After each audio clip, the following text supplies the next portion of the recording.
Raising a baby is expensive. Experts say it can cost up to $10,000 in the first year alone. Today, I'm waiting for Kerry Taylor, a mom and a blogger. She's the creative mind behind the website squawkfox.com. Since 2008, she's been helping consumers save money in a fun and informative way. As a new mom myself, I wanted to meet Kerry to learn how she's kept up her money-saving ways during motherhood.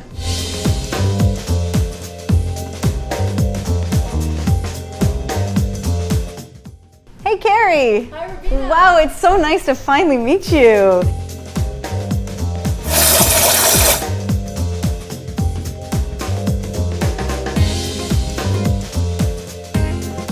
Kerry, for years you've been blogging about how consumers can save money, but how surprised were you about how expensive it was to raise a child? When we brought our daughter home, I was shocked. The first year wasn't so bad, but by the second year, I added up the money and we're spending about $2,000 a month, just on basic things. $2,000 a month. Now, as a new mom, I can relate to the fact that a baby is very expensive, but where is that money going? It's crazy. Well, I made the most expensive decision of my life to go back to work. So $1,500 of that is for licensed daycare. And depending on where you live in Canada, it could be anywhere from $800 to $1,700 a month. It's very expensive. The other huge expense for us is housing. We needed to rent an apartment with a second room. So that alone is $500 extra a month. And plus clothing and food, you're looking at $2,000 easy. Your daughter Chloe, she's 2 years old, but you found really clever ways to cut down expenses when it comes to other things that you have to spend money on when you're raising a child. Tell me about some of those things. Absolutely. Well, clothing for one is a big expense for many families. Kids grow so quickly, so you need to buy lots of clothing to keep up with the growing limbs. So I found, I made the promise to myself that I was only going to spend 20% of my budget on new clothing and 80% on used. So if you can go to thrift stores, you can save over 95% on jeans and skirts. Snowsuits are huge. Used toys as well. But the big savings I have is with cloth diapers. So to raise a child from newborn to potty training, you're going to be spending at least $2,200 on disposable diapers. With cloth diapers, you're only spending about $500, and that includes the cost of laundry. So Kerry, you mentioned Value Village and thrift stores and how moms can save a lot of money by shopping there, but you also talk about on your blog how you can get gouged at places like thrift stores. So tell me how we can avoid paying too much for things even when we think we're getting the best deal.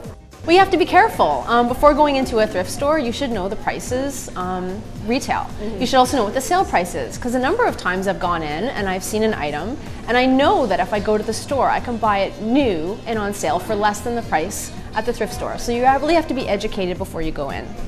So on your site, you have a newborn essentials checklist. It really talks about things you have to buy and things that you should avoid buying. Tell me about some of the things that are on the to-buy list for moms.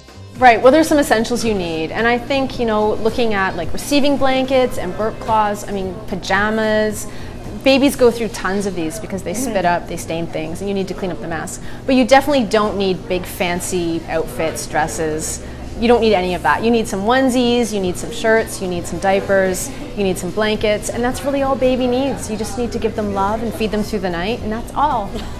In your opinion, is there one thing or a couple of things that moms buy that is a complete waste of money when it comes to newborn babies?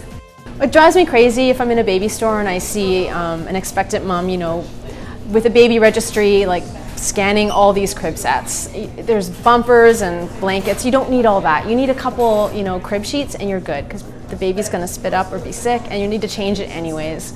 Other things people overspend on is they buy too much clothing at first without knowing the baby's weight. A lot of the times the newborn baby won't fit in that clothing for very long. So it's better to know what your baby needs after it's been born than to pre-buy everything ahead of time. And a lot of the times all the strollers and cribs and everything you spend money on new, you can get that for less by joining mom groups and finding stuff used online. So you can save huge money there. You don't need to buy everything at once. Now, no matter what, having a baby is going to cost you some money. Should parents who are on a tight budget delay having children because of that reason?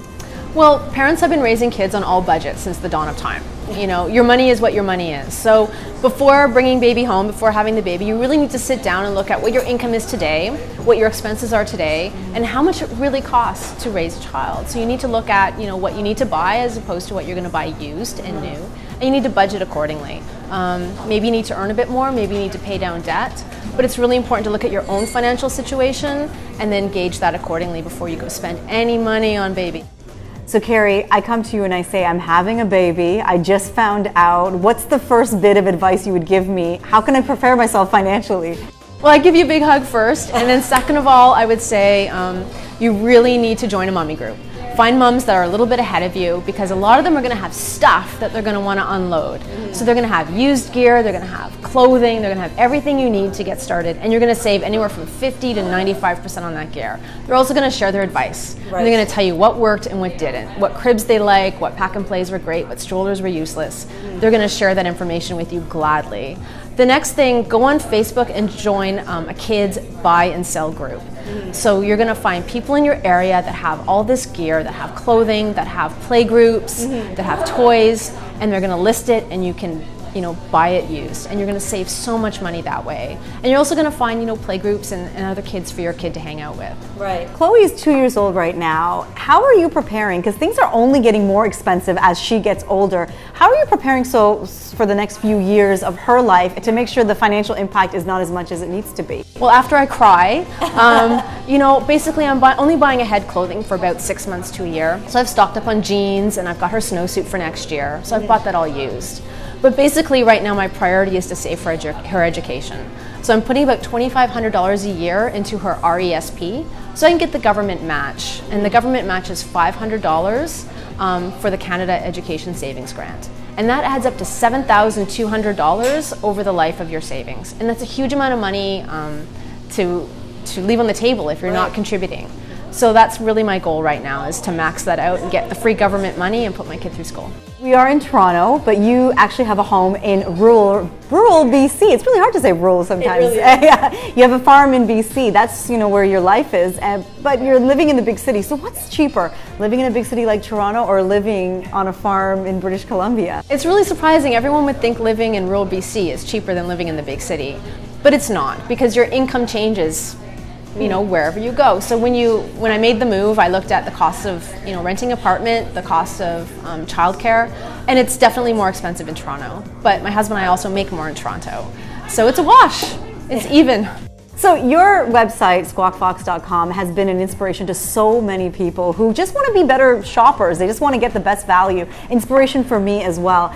As you navigate your way through motherhood, how do you see the blog changing as you learn new things about raising a child? Well, the blog has always got to focus on sustainable living, living within your budget, and being a smarter consumer. So that's going to continue. But I think as my kid gets older, as I get more experience, the stories I'm going to share are going to be my stories. I'm going to share my successes, I'm going to share my failures, and my readers hopefully are going to pipe in and share their knowledge too.